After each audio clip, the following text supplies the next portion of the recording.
Taip daryti negalima. Žinau, kad nori turėti daugiau pinigų, bet ras būdų jos gauti sąžiningai.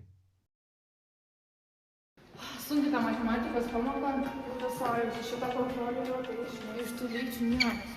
Tokia nesąmonė. Oho, kažkas paliko telefoną. Rimtai? Taigi kišenė, niekas nemato.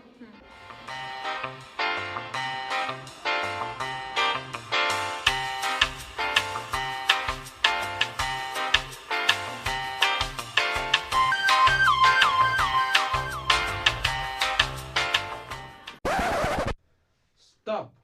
Ar tikrai nori pasisavinti svetimą daiktą? Pagalvok, kaip jaustumėsi, jei tavo telefoną kas nors pasiimtų. Būk sąžiningas, atiduok jį mokytojui.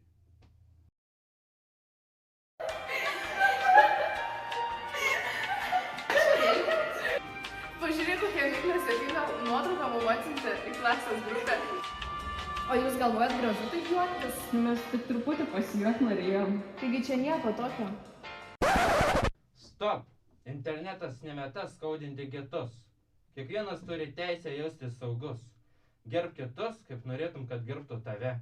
Vaikai, žinau, kaip sunku susilaikyti nuo pagundų ir kol niekas nemato išlikti sąžiningam. Tačiau išlik drąsus ir ženk sąžiningumo keliu.